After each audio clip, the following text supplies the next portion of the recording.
Hello বন্ধুরা, welcome back to my channel. সবাই কেমন আছো? আশা করছি ভালো আছো। আমরা কিন্তু খুব ভালো আছি। তো আজ যখন সকালবেলায় ঘুম থেকে উঠি তখন থেকে কিন্তু দেখছি মানে আকাশটা কিন্তু মেঘলা মেঘলা আছে।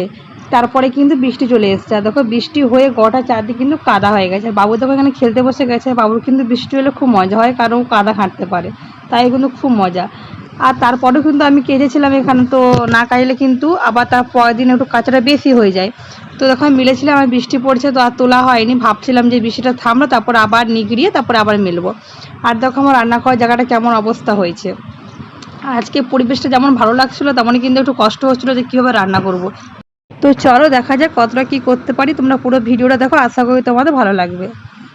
সকাল থেকে যেহেতু বৃষ্টি হচ্ছে তার কারণে কিন্তু উনানটা কাঠগুলো দুটোই কিন্তু সেতে গেছে, তাই উনানটা ধোয়াতে কিন্তু আজকে আমার অন্যান্য দিনের তুলনায় আজকে উনানটা ধোয়াতে আমার অনেকটাই কষ্ট লেগেছে। চিকচিকা দিলাম তাও হলো না, তো বাড়িতে মোবিল ছিল তো সেটা দিলাম, তারপরে কিন্তু অনেক কষ্টে উনানটা ধরলো। তোমরা দেখতে পাচ্ছ উনানটা ধরতে আমার অনেকক্ষণ লেগেছে।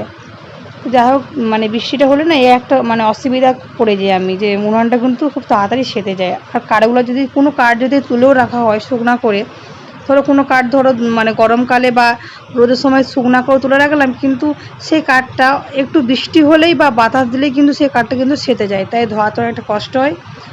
তো যাই হোক, অনেক কষ্ট করে উনুনটা আমি ধরেছিলাম।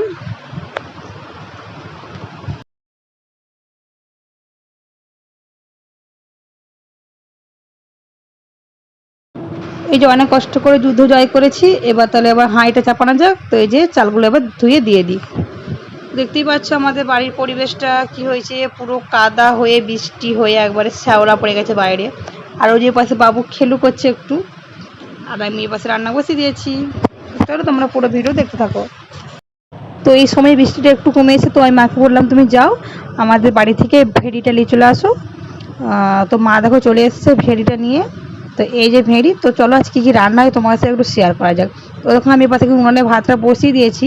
আর এখানে যে মা ভেড়ি নিয়ে এসছে, ভেড়ি দিয়ে আলু দিয়ে তরকারি হবে। আর আমি এখানে ডাল বসিয়ে দিচ্ছি কৌটায়। তো কৌটায় হাঁড়ির মধ্যে ভাত মানে ডালটা দিয়ে দিলে কিন্তু ভালোই সিদ্ধ হয়ে যাবে। তো এবারে ছুঁকে নিলেই, বের করিয়ে ছুঁকে নিলেই কিন্তু হয়ে যায়। আর হবে হচ্ছে একটা জিনিস দেখাবো, সেটা তোমাদের কি দেখাবো সেটা পরে দেখাচ্ছি, তোমরা পুরো ভিডিও দেখতে থাকো। তো এই যে আমি এখানে হাঁড়ির মধ্যে দিয়ে দিলাম হচ্ছে ডালটা, যেটা খুব মানে সুন্দর করে সিদ্ধ হয়ে যাবে কিন্তু। আর দেখো উনানটা কত সুন্দর জ্বলছে, উনান জ্বললে কিন্তু মনটা পুরো ভালো হয়ে যায়, তাই না? তো আমি এই ভেড়িগুলোকে কুটে নিই, তারপরে তোমাদের দেখাচ্ছি কী রান্না হবে আজকে।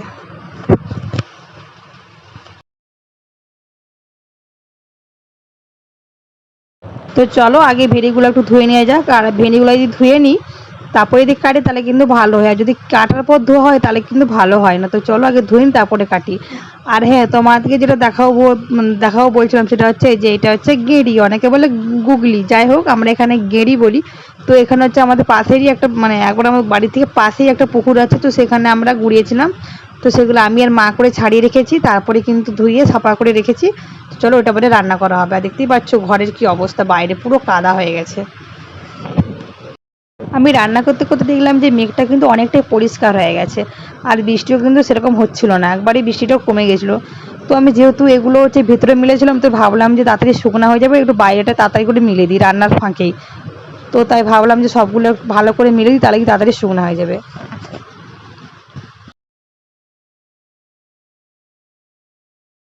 তো আমার রান্না প্রায় হয়ে এসেছে, তো ভাবলাম চলো বাইরটা তো এলোমেলো হয়ে আছে, চলো ওটাকে একটু গুছিয়ে নিই আর একটু ঝাঁটিয়ে নিই। তো চটপট করে আমি এটা গুছিয়ে নিয়ে ঝাঁটিয়ে নিচ্ছিলাম। তো দেখতেই পাচ্ছ আমার কিন্তু রান্না প্রায় হয়ে এসেছে। তো এই পাশে হচ্ছে ভেড়ি আলু তরকারি, এই পাশে হচ্ছে বাবুর আছে আলাদা করে, তো ওটা ঝাল দিয়া নিয়ে, আর এই পাশে আছে লঙ্কা গুঁড়ো দিয়া। আর এই পাশে হচ্ছে ডাল আর ভাত, আর এই পাশে হচ্ছে গেড়ি চচ্চড়িটা এবার করলে কিন্তু আমার রান্না প্রায় ডান। আর সেই যে উনুনটা একবার ধরেছিলাম, আমার কিন্তু উনুনটা কিন্তু নেমে নিই।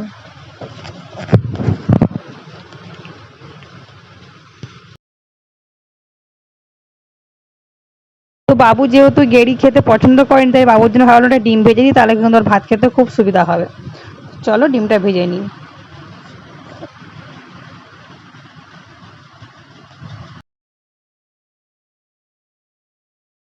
আমার রান্না কিন্তু কমপ্লিট হয়ে গেছে, আর কিন্তু বাবুকে স্নান করানো হয়ে গেছে। তো রাস্তা দিয়ে যাচ্ছিলো আইসক্রিম, তো বাবুর বায়না হচ্ছে একটা আইসক্রিম কিনে দিতে হবে, তো এই আমি একটা অরেঞ্জ আইসক্রিম কিনে দিয়েছি।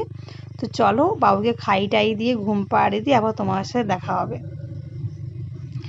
তো দেখো বাবুকে কিন্তু ঘুম পাড়ানো হয়ে গেছে আর আমি বাসে খেতে বসে পড়েছি। আর দেখো আজকে কিন্তু গেরি চচ্চড়িটা কিন্তু দারুণ হয়েছে, জাস্ট ওয়াও। তো চলো তোমরা দেখতে থাকো। তারপরে খাওয়া দাওয়া করে লম্বা একটা ঘুম দেওয়ার পরে কিন্তু আমরা চলে এসেছিলাম মাঠে বিকেলে আড্ডা মারতে সবাই মিলে। আমরা কিন্তু প্রত্যেকদিন বিকেলবেলা মাঠে না বসলে আমাদের ঠিক ভালো লাগে না। ও দেখো আজকে ওদেরটা কিন্তু দারুণ ছিল। তো সন্ধ্যাবেলায় বাবুকে পড়াচ্ছিলাম, তার ফাঁকে কিন্তু বাবা নিয়ে এসেছিলো ফুচকা। তো ফুচকা খাচ্ছিলাম, তো ফুচকা খেয়ে কিন্তু আমাদের ঘুমায়নি। আমরা হচ্ছে রাত্রে খেয়েছিলাম আজকে আলু ভাজা, মুড়ি। তো এই দেখো আমি আলু নিয়ে নিচ্ছি, এবার আলুগুলো কেটে নেবো তারপরে ভেজে নেবো। আর শুধু আলু ভাজা মুড়ি নয়, তার সাথে ছিল চানাচুর, আম তেল আর পেঁয়াজ লঙ্কা। তো চলো আর ভিডিওটা বড় করব না। তো কেমন লাগলো পুরো ভিডিওটা তোমরা কিন্তু অবশ্যই কমেন্টে জানাবে, আর কিন্তু ভালো লাগলে অবশ্যই একটু সাবস্ক্রাইব করে দিও। তো চলো টাটা বাই বাই, সবাই ভালো থেকো, গুড নাইট সবাইকে, দেখা হবে আবার পরের দিন এক নতুন ভিডিওর সাথে। তো টাটা বাই বাই সবাইকে।